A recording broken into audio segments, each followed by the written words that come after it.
अनि चाहिँ जस लिने बेला चाहिँ मैले गरेँ उद्घाटन छास्सै उद्घाटन गरेँ यो हुँदैन के यो के हो भन्दाखेरि आम यहाँका चाहिँ सोझा निमुखाहरूलाई चाहिँ भ्रम पार्ने कुरा अनि यो राजावादीहरूको काम चाहिँ के हो त भन्दाखेरि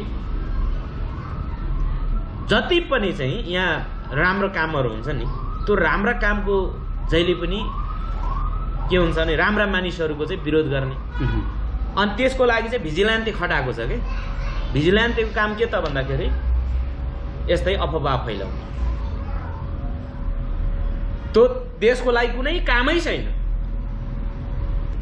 यो विरोध गर्ने चाहिँ मैले यसो स्टडी गर्दाखेरि राजावादीहरू देखेँ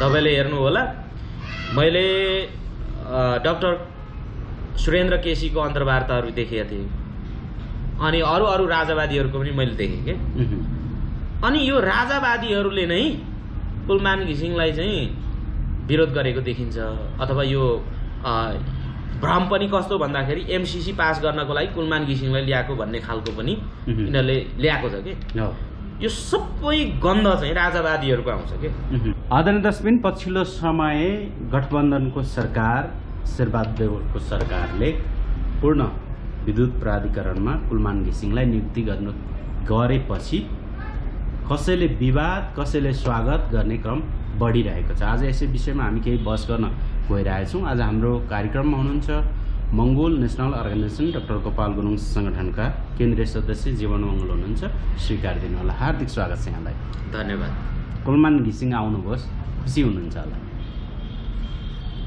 खुसी नै मान्नुपर्छ स्वागतयोग्य है व्यक्ति देशको लागि चाहिने मान्छे तर भोट ब्याङ्क बनाउनको लागि मात्रै उहाँ आउनुभयो भन्ने कुरा पनि छ नि त अब त्यसलाई दुई तर्फले चाहिँ विश्लेषण गर्दाखेरि एउटा भोट ब्याङ्कको कुरा आयो हैन नेपाली कांग्रेसले भोट ब्याङ्क बनाएकै हो त बनाउन खोजिएको हो या बनाएको अब यसलाई मेरो आफ्नै ढङ्गले मैले विश्लेषण गरेँ भने चाहिँ यो एउटा सकारात्मक कदम पनि मान्नुपर्छ किनभने यो भन्दा अघिल्लो सरकारले दुई तिहाईको सरकारले केपी ओलीले के भनेका थिए भने कुलमान घिसिङ आफैले सम्पूर्ण चाहिँ जति पनि चाहिँ अब यसको जस छ आफैले लिन खोजे त्यही भएर मैले नियुक्त गरेँ भनेपछि त्यहाँ चाहिँ के देखियो भन्दाखेरि व्यक्तिवादी दृष्टिकोण र एउटा चाहिँ ईर्ष्या देखियो कि डाहा त्यो डाहा चाहिँ के हो भने कुलमान घिसिङले गरेको कार्यको चाहिँ डाहा राम्रो कामको डाहा राम्रो कामको ईर्ष्या अहिले जुन अब अहिलेका गभर्मेन्टले उनलाई चाहिँ फेरि पुनर्नियुक्ति दियो यसलाई चाहिँ एउटा राम्रो सक्षम सबल र त्यो संस्थालाई धराशायी भइरहेको संस्थालाई चाहिँ फेरि नाफामा लगेर फेरि उनको 11 महिनाको जुन ग्यापमा लगभग चाहिँ फेरि संस्था शून्यतिर फर्किन थालेपछि यो सबैको चिन्ताको विषय पनि हो र गभर्मेन्टको पनि सायद त्यो चिन्ताको विषय हुन सक्छ हैन र सकारात्मक कामलाई यो सकारात्मक हो भन्न चाहिँ पर्छ हैन र अर्को कुरा कुलमान घिसिङ हुन त त्यो संस्थामा चाहिँ के छ भन्दाखेरि जो त्यहाँबाट चाहिँ उनले चाहिँ एउटा आफ्नो कार्यकाल सम्पन्न गरेर चाहिँ आइसकेपछि त्यसमा फर्किनु चाहिँ नहुने हैन कि अब त्यसलाई रेगुलर पहिलाकै गभर्नमेन्टले चाहिँ उसको कार्यकाल नसकिँदै त्यसलाई रेगुलर लगेको भए उसको थप समय गरेको भए त्यो बेटर हुन्थ्यो यो यसले चाहिँ के एउटा चाहिँ संस्कार बसाउँछ भन्दाखेरि राजनीतिक नियुक्ति भनेको सबैभन्दा चाहिँ घटिया काम हो कि जतिखेर जे गर्दा यो चाहिँ किनभने जसको शक्ति उसको भक्ति भन्ने जस्तो राजनीतिक नियुक्ति आफ्नो गोजीको मान्छेलाई चाहिँ फ्याट्टै चाहिँ नियुक्त गर्ने प्रवृत्ति चाहिँ यहाँबाट जोडेर जान्छ त्यो संस्कार बसेर जान्छ कि त हुन त अब विगतमा पनि भएका छन् राजनीतिक नियुक्तिहरू भएको छन् हैन अब नेताहरू प्रधानमन्त्री नजिते के अरे चाहिँ कुनै पनि निर्वाचन नजित्ने मान्छेहरू चाहिँ संसदमा गएका छन् यो कुरालाई नौलो त मानिँदैन तर के हो भन्दाखेरि यो संस्कार चाहिँ गलत हो भनेपछि उहाँलाई एमडीमा फेरि पुनर्नियुक्ति गर्नु हुन्थेन। त्यो पुनर्नियुक्ति गभर्मेन्टले गर्न मिल्दैन थियो, किन राजनीतिक हिसाबले गर्न मिल्दैन थियो। फेरि नगरेर पनि त के भयो, जनताहरूले त चाहिरहेको थिए होइन, जनताले चाह्यो आयो, त्यो त हामीले स्वागत योग्य नै भनेका छौँ नि त होइन। त्यो तर त्यो जुन संस्कार बसाइँदैछ नि त्यो चाहिँ राम्रो होइन। किनभने कुनै पनि हाम्रो भनाइ के हो भने नेपाल बिग्रेको के हो भन्दाखेरि राजनीतिक नियुक्ति, जति पनि संवैधानिक अङ्गहरूमा छ राजनीतिक नियुक्ति होइन। आफ्नो गोजीको मान्छे सिफारिस गर्ने, आफ्नो गोजीको मान्छेले नियुक्ति दिने, त्यो प्रविधि चाहिँ गलत हो। किन भन्दाखेरि यो त राम्रो गभर्मेन्ट भयो भने त यस्ता राजनीतिक नियुक्तिको त अन्त्य गर्नुपर्छ। एउटा सिस्टम वाइज आउनु पर्यो नि होइन, प्रतिस्पर्धा गरेर आउनु पर्यो, सिस्टम वाइज आउनु पर्यो होइन। जे कानुनी प्रावधान छ त्यो कानुनी प्रावधान अनुसार आउनु पर्यो। तर यो चाहिँ होइन, मैले भने नि यो त एउटा चाहिँ नियुक्ति हो नि त, एउटा राजनीतिक नियुक्ति हो नि त, सिधै नेताहरूले चाहिँ नियुक्त गरेको हो नि त। यो त त्योभन्दा माथिल्लो पदमा होइन, माथिल्लो ठाउँमा उहाँले नियुक्ति गर्न सकिन्थेन। अब कुलमान घिसिङको मनसाय त अझै के हो भन्दाखेरि प्रधानमन्त्री नै सम्हाल्छु भन्ने उनको मनसाय हो। म जहाँ पनि फिट छु, म गर्न सक्छु होइन, उहाँले भन्नुभएको छ स्पष्ट रूपमा, म देशको कुनै पनि लिडरसिप गर्न सक्छु भन्नुभएको छ कुलमान घिसिङले। त्यसो भएकोले गर्दाखेरि तर ठाउँ त पाएन नि। ठाउँ त अब चाहिँ के अरे दिने मान्छे भए पो चाहिँ पाउँछ त, जो कि ईर्ष्या गर्ने, डाहा गर्ने होइन। मैले भन्छु नि त्यो चाहिँ माधव प्रसाद घिमिरेले चाहिँ लेखेको एउटा कविता छ, त्यो चाहिँ मै खाउँ मै लाउँ मोज मस्ती गरौँ सुख सयलमा भन्ने एउटा छ नि। अरू जेसुकै हो त्यो मतलब छैन। त आफू चाहिँ के अरे चाहिँ सुख सयलमा बाँच्न पायो भने अरू मतलब छैन। त्यो किसिमको चाहिँ एउटा दृष्टिकोणमा राज्य चलिरहेको कारणले गर्दाखेरि अब त्यो प्रधानमन्त्री दिने कुरा त कहाँ हुन्छ। तपाईँ भन्नुहोस् न, अहिलेको नेता, अहिले जति नेताहरू छन् अब तिनीहरूको कुरा हेर्नुहुन्छ भने अहिले 60 वर्षको नेपाली काङ्ग्रेसले के लबिङ गरेको थियो भने 1 वर्ष अगाडि, 1-2 वर्ष अगाडि 60 वर्षको चाहिँ व्यक्ति, 60 वर्षसम्मको व्यक्ति चाहिँ युवा नेता भन्नुपर्छ भन्यो नि त। मन युवा नेता हो भनेर चाहिँ भाषण गर्दै हिँड्यो नि त सुशील कोइरालाहरूले। अब दोस्रो एउटा चाहिँ पुस्ताका नेताहरूलाई समेत त प्रधानमन्त्रीको उम्मेदवार बनाउन सक्दैनन् भने अब यिनीहरूले चाहिँ कुलमान घिसिङलाई टपक्क लगेर चाहिँ प्रधानमन्त्री बनाउँछन् त? बनाउँदैन। किन बनाउँदैन त भन्दाखेरि उनीहरूलाई थाहा छ कुलमान घिसिङलाई प्रधानमन्त्री बनायो भने हिजो त्यो बिग्रिएको गोत्रिएको प्राधिकरणलाई चाहिँ एउटा चाहिँ नयाँ बनायो होइन, नाफामा लग्यो, मुनाफा कमायो, एउटा चाहिँ देशलाई चाहिँ एउटा के अरे चाहिँ उज्यालो बनायो। अरूले त सबै अँध्यारै बनाए नि त, तर उनले चाहिँ उज्यालै बनाए। अनि फेरि उनले चाहिँ अर्को व्यक्तिलाई चाहिँ छोडिदियो अथवा उनलाई चाहिँ जबरजस्ती धक्काले निकालिसकेपछि त घाटा गयो नि होइन। त्यो कुरा त उनीहरू सबैले देखेका छन् नि त, यहाँका नेताले देखिएका छ, यहाँका कर्मचारीले देखेका छ। म त भन्छु के भने राम्रो असल मान्छे, योग्य मान्छेहरू आउनुपर्छ।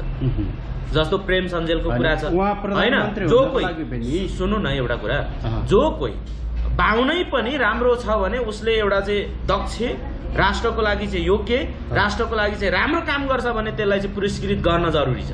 राजनीतिक फिल्डबाट आउनु पनि त जरुरी छ नि। अनि राजनीतिक फिल्डबाट त चाहिँ के अरे एउटा प्रशासक मान्छे चाहिँ राजनीतिक फिल्डमा त झट्ट आउँदैन नि त, त्यो कुरा पनि त याद राख्नु पर्यो। ऊ प्रशासक हो भने, प्रशासक भइसकेपछि म प्रशासक हो भने मैले राजनीति गर्ने कि म प्रशासन चलाउने भन्ने कुरा हुन्छ कि माधव नेपाललाई जस्तो दुई ठाउँबाट हारे पनि संविधान संशोधन गरेर प्रधानमन्त्री बनाउनु खोजियो भने चाहिँ हुन सक्ला। अब त्यसरी चाहिँ होइन, बरु संविधान संशोधन गरेर चाहिँ प्रत्यक्ष कार्यकारी राष्ट्रपति, निर्वाचित कार्यकारी राष्ट्रपति बनाउने अनि कुलमान घिसिङ जस्तो मान्छेहरूलाई पनि चाहिँ राष्ट्रपतिको उम्मेदवार बनाउन सक्ने व्यवस्था बनाउनुपर्छ क्या। किनभने योग्य मान्छे आयो, राम्रो मान्छे आयो। तर अब पार्टीका मान्छेहरूले चाहिँ फेरि रुनु पर्ने हुन्छ। किन भन्दाखेरि अब पार्टीमा चाहिँ सङ्घर्ष गरेको मेरो त यति योगदान थियो, उति योगदान थियो होइन, तर आफूलाई दलहरुलाई नपस्ने दलहरु त कहाँ पस्छ त त्यस्तो कुरा। जस्तो अब अहिले कुलमान घिसिङलाई चाहिँ प्राइम के अरे चाहिँ प्रधानमन्त्री तोकिदियो भने त पस्दैन नि त, जो कसैलाई नि पस्दैन। के अरे हाम्रै नेताहरूलाई पस्दैन तर जनताले त चाहेका थिए हैन? जनताले चाहन्छ तर मान्दैन, नेताहरू मान्दैन हैन। जनताले लागि गर्दै त हुन्थेन। अब नेताहरू फुर्सदिलो हुन्छ नि त। राम्रो मान्छे आएर चाहिँ उसले ह्यान्डलिङ गर्यो, सिस्टम बसाइदियो भने त के अरे त्यो नेताहरू त यहाँ फुइलाउँदै हाँक्दै ठुल्ठुलो क्रान्तिको चाहिँ डिङ हाँक्दै बस्ने नेताहरू त फेरि बेरोजगार हुन्छ। अनि त्यो भएर त्यस्तो कुरा गर्न पनि चाहँदैन, गर्दैनन् पनि। किन भन्दाखेरि यो देशमा यदि त्यस्तो चाहने हुन्थ्यो भने यहाँ योग्य मान्छेहरू थिए, अहिले पनि छन्, जीवित छन्, यहाँ साइन्टिस्ट छन्। उहिले जमानामा चाहिँ अमेरिकामा चाहिँ भर्खर कम्प्युटर आविष्कार हुँदाखेरि नेपालमा आविष्कार भएको थियो कि यो दक्षिण एसियामा चाहिँ कम्प्युटर भन्ने नाम पनि थिएन हैन। भनेपछि त्यस्ता मान्छेहरू नेपालमै जन्मिएका थिए। नेपालमा के चाहिँ छैन, सबै चिज छ हैन। आज करोडौं मानिसहरूको चाहिँ आँखाको ज्योति दिने चाहिँ डाक्टर सन्दुक रोहित हेर्नुहोस्, अब संसारले चिनेको छ। नेपालमा चाहिँ अब हामी जस्तै सर्वसाधारणले चाहिँ डाक्टर सन्दुक रोहितहरू जस्ता मान्छेहरू देशको लागि चाहिँ आवश्यक हो हामी भन्छौँ नि त। तर यहाँका नेताहरूलाई त्यो आवश्यक ठान्दैन, किनभने नेताहरू आफैलाई चाहिँ अहम भावना छ हैन। फेरि गर्ने पनि होइन, ओ गर्ने मात्र हो तर काम चाहिँ गर्ने होइन के। त्यस्तै हो कुलमान घिसिङलाई आज यो त ठुलो दबाबपछि त आएको हो नि, चाहेर त आएको होइन नि, ठुलै दबाबले आएको। किनभने तर अब किन आए त कुलमान घिसिङ भन्ने कुरा पनि उठ्यो नि त हैन। कुलमान घिसिङ किन आयो? देशले चाहेर आयो, त्यसरी सोच्नुपर्छ।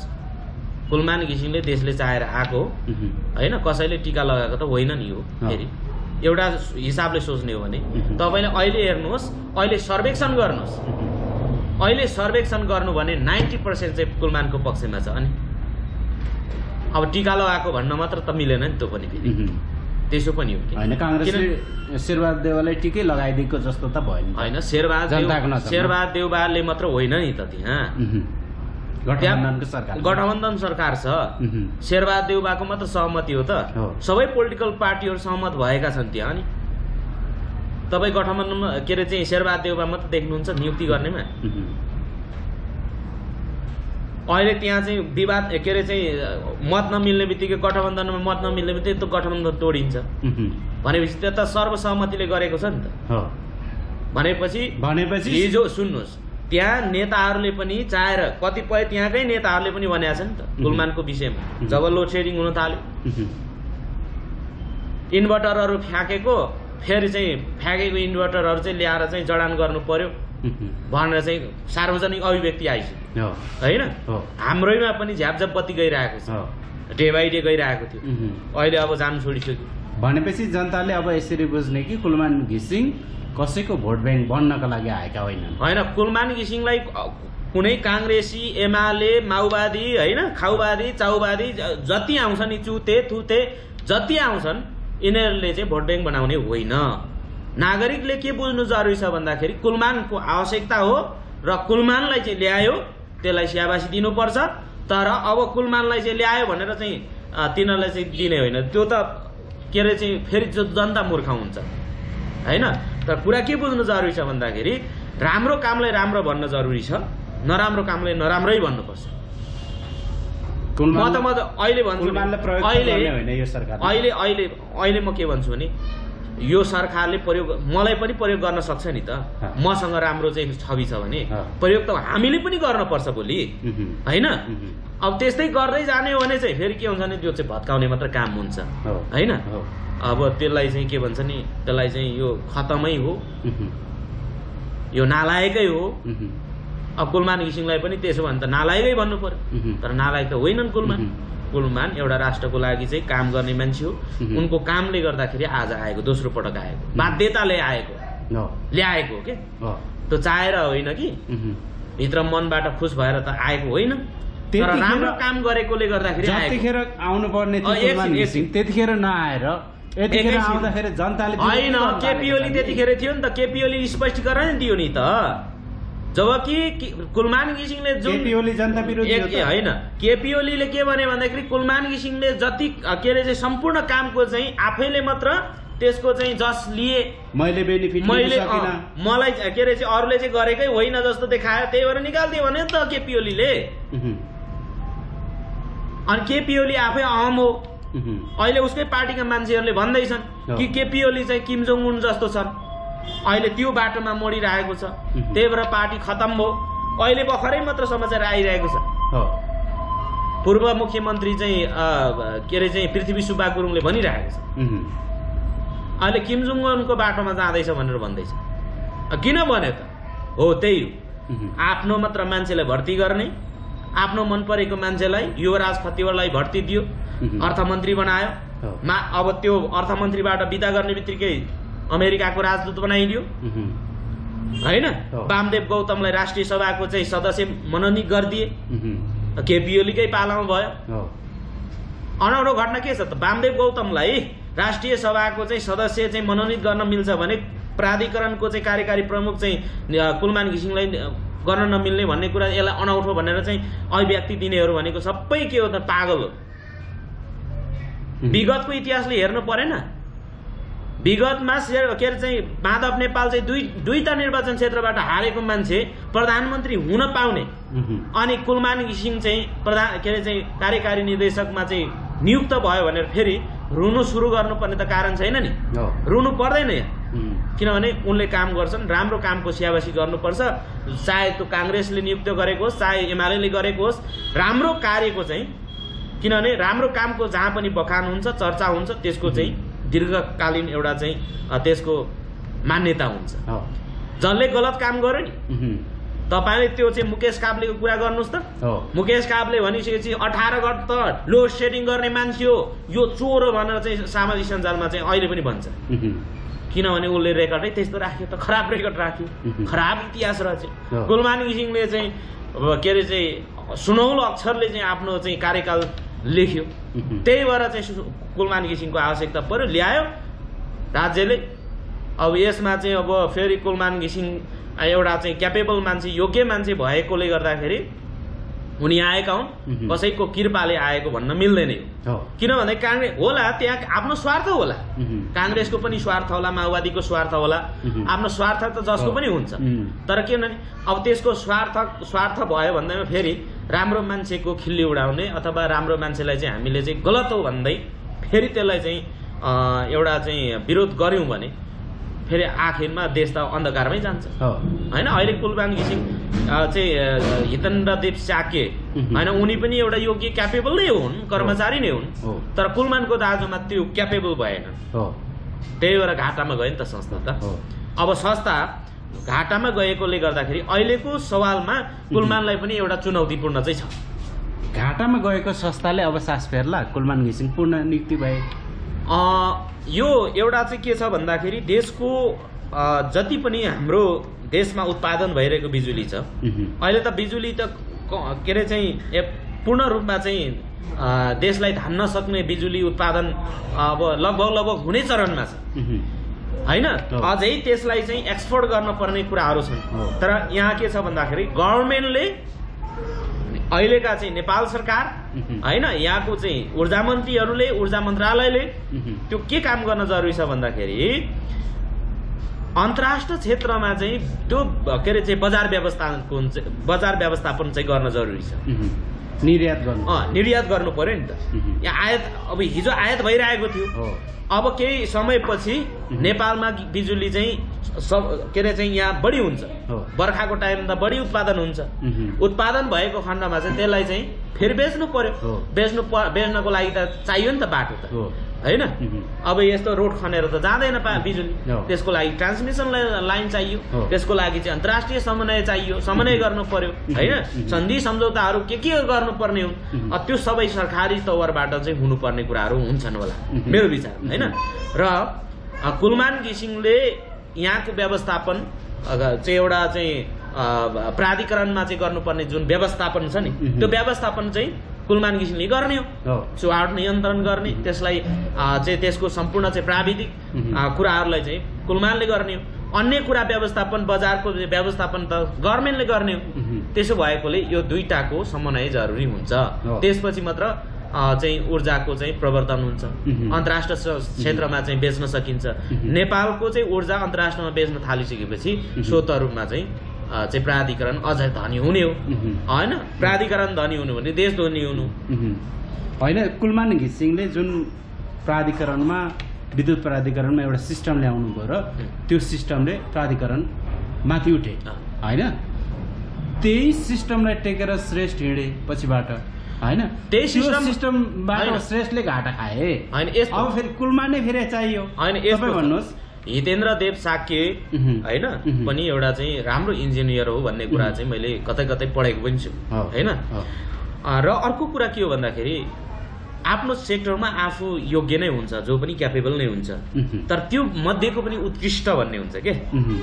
उत्कृष्ट अब सबैले चाहिँ एसएलसी त पास गर्छ नि, एसई त पास गर्छ नि, त्यहाँ एसएलसी भित्र एसएलसी पास गर्ने मध्ये पनि उत्कृष्ट हुन्छ नि त होइन। त्यो उत्कृष्टको चाहिँ छुट्टै मान्यता हुन्छ के। कुलमान घिसिङ भनेको त्यस्तै एउटा उत्कृष्ट हो होइन।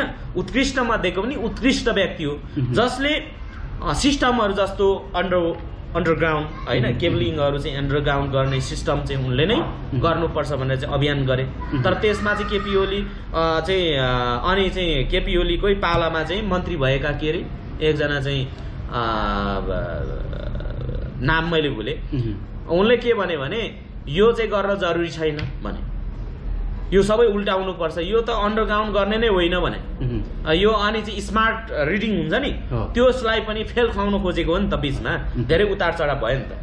यदि इभन त्यहाँ चाहिँ यदि त्यो कुलमान घिसिङ नै त्यहाँ रहिरहेको भए अहिलेको कामहरू धेरै अगाडि बढिसक्थ्यो होला भन्ने हामीलाई लाग्छ जहाँ। तर त्यो पनि त काम त अधुरो छ। अन्डरग्राउन्ड गर्ने केबलिङ गर्ने स्मार्ट देशैभरि चाहिँ स्मार्ट चाहिँ जो रिडिङ होइन, जो कि चाहिँ अब पहिलाको प्रणाली र अहिलेको प्रणालीमा फरक छ नि त। स्मार्ट डाइरेक्ट विद्युत प्राधिकरणबाट त्यो उसको सेट हुने स्मार्ट प्रविधि जडान गरेका छ। त्यो स्मार्ट प्रविधि पनि चाहिँ त्यसलाई चाहिँ अझै फास्ट तरिकाले लानुपर्ने, तर लगेन नि त। किन भन्दाखेरि त्यहाँ चाहिँ सरकारको अवरोध आयो के, केपी ओलीको सरकारको अवरोध। अनि त्यो अवरोध भएपछि काम अवरोध भएपछि अब त दुईटैको तालमेल मिलेपछि पो काम हुन्छ त होइन। अनि केपी ओलीले के मात्र काम गरे भन्दाखेरि खालि जस मात्र लिने काम गरे होइन। मेलम्ची उद्घाटन गरेको जस लिन खोजे। हिजो अस्ति त संसदमा के भाषण गरे भन्दाखेरि केपी ओलीको चाहिँ याद आउने होइन सम्पूर्ण चिजहरू चाहिँ भत्काइदेऊ भनेर। अनि केपी ओलीको चाहिँ कबै चाहिँ उहाँ चाहिँ घरबारी बेचेर चाहिँ बनाएको ती चिजहरू धरहरा बनाएको चाहिँ केपी ओलीको घर खेत बेचेर हो।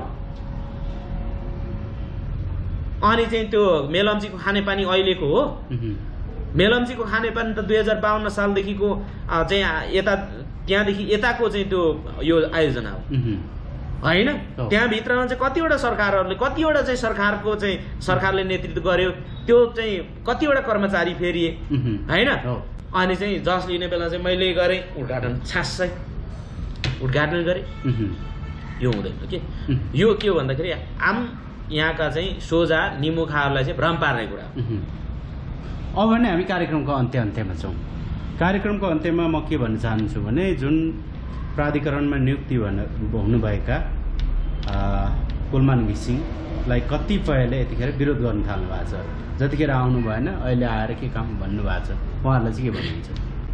यो विरोध गर्ने चाहिँ मैले यसो स्टडी गर्दाखेरि राजावादीहरू देखेँ। तपाईँले हेर्नु होला मैले डाक्टर सुरेन्द्र केसीको अन्तर्वार्ताहरू देखेका थिएँ, अनि अरू राजावादीहरूको पनि मैले देखेँ के। अनि यो राजावादीहरूले नै कुलमान घिसिङलाई चाहिँ विरोध गरेको देखिन्छ। अथवा यो भ्रम पनि कस्तो भन्दाखेरि एमसीसी पास गर्नको लागि कुलमान घिसिङलाई ल्याएको भन्ने खालको पनि यिनीहरूले ल्याएको छ कि। यो सबै गन्ध चाहिँ राजावादीहरूको आउँछ कि। अनि यो राजावादीहरूको काम चाहिँ के हो त भन्दाखेरि जति पनि चाहिँ यहाँ राम्रो कामहरू हुन्छ नि त्यो राम्रा कामको जहिले पनि के हुन्छ भने राम्रा मानिसहरूको चाहिँ विरोध गर्ने। अनि त्यसको लागि चाहिँ भिजिलेन्टे खटाएको छ कि। भिजिलेन्टेको काम के त भन्दाखेरि यस्तै अफवाह फैलाउने। त्यो देशको लागि कुनै कामै छैन। महेश बस्नेतले साइबर सेना बनायो। त्यो साइबर सेनाले के गर्छ ल भनिदिनुहोस् न मलाई? केही गर्छ? साइबर सेना निर्माण गर्ने त्यो के को लागि अरे भन्दाखेरि विपक्षीलाई ठिक पार्ने। देशलाई चाहिँ म बनाउँछु भनेर निर्माण गर न त सेना। मैले त यही भन्ने हेरेको छु। देशलाई निर्माण गर्छु भनेर चाहिँ आऊ त साइबर सेना खटाएर हामी जस्ता मान्छेहरूलाई चाहिँ धम्की दिने, यहाँ चाहिँ के अरे चाहिँ सत्य पक्षमा वकालत गर्नेहरूलाई चाहिँ धम्की दिने, केपीको विरोधीहरूलाई चाहिँ धम्की दिने, अनि यो साइबर स्याल साइबर सेना के बनाउने, अनि चाहिँ रविन्द्र मिश्रा जस्ता खुरापातीहरू, मतिभ्रष्टहरू, दिमाग बिग्रेकाहरू, कमल थापाहरू जस्ता चाहिँ उल्टो बुद्धि भएकाहरू अहिले चाहिँ 21औं शताब्दीको चाहिँ एउटा चाहिँ के अरे चाहिँ इन्क्लुसिभ डेमोक्रेसीको चाहिँ युगमा अहिले के भन्दैछ भन्दाखेरि त्यो उहिलेको चाहिँ टिकेर प्रजातन्त्र चाहियो भन्छ। त्यो त उल्टो बुद्धि हो। अब टिकेर प्रजातन्त्र चाहियो भनेको त उल्टो बुद्धि हो। अहिलेको इन्क्लुसिभ डेमोक्रेसी समावेशी लोकतन्त्रको सवाल उठिरहँदाखेरि त्यो टिके तन्त्र चाहियो भनेको त त्यो उल्टो बुद्धि हो नि त। अनि यस्ता उल्टो बुद्धि भएकाहरूको पछि लाग्ने भिजिलान्टीहरू, खटिएका, हनुमानको पुच्छर बनेर हिँडेका, सुग्रीव भएर भिभिखन भएर आफ्नै तार मराउने, आफ्नै बाउ मराउने, आफ्नै फुपू मराउने, आफ्नै काका मराउने भएर चाहिँ हिँडेका देखिन्छन्। यिनीहरूले चाहिँ के त भन्दाखेरि यस्तो अफवाह फैलाउँछ हैन। कुलमान अब एमसीसी पास गर्नको लागि चाहिँ कुलमान घिसिङ ल्यायो। अब कुलमान घिसिङलाई त नल्याएको भए हुन्थ्यो। अब कुलमान घिसिङ आफै योग्य हो, त्यो कुरा सारा दुनियाँले प्रमाणित भइसकेको कुरा हो हैन। हो एउटा माध्यम चाहिँ अहिलेको गभर्मेन्ट बन्यो, त्यो ठिक हो। माध्यम चाहिएको थियो, बनायो, त्यो ठिक हो। हामी आफैले आन्दोलन गरेको हैन, हामीले पनि र्याली निकालेको, हाम्रो चाहिँ बाइकको चाबीहरू खोसियो, हाम्रा झन्डाहरू खोसियो। अहिलेसम्म त्यो फिर्ता पायो हाम्रो झन्डाहरू पनि। अब कहाँ लगेर चाहिँ कहाँ फ्याँकिदियो हैन। अनि त्यति गर्यो नि त। कतिले चाहिँ कुटाइ खाए, कतिको हात भाँचियो, कतिको खुट्टा भाँचियो, कतिको टाउको फोरियो। भनेपछि त्यत्रो आन्दोलन त भएको हो नि त। तर केपीओले त तेरपुचार लगाएर कम्तीमा कुलमान घिसिङलाई चाहिँ पुनर्नियुक्तिको लागि अथवा प्राधिकरणमा चाहिँ फेरि इन्ट्रीको लागि चाहिँ गेट पास चाहिँ अहिलेको चाहिँ गठबन्धन सरकारले दियो। ठिक छ, त्यसलाई स्वागत योग्य नै मान्नुपर्छ। हस् त, समय र संवादको लागि यहाँलाई धेरै धेरै हस्, धन्यवाद।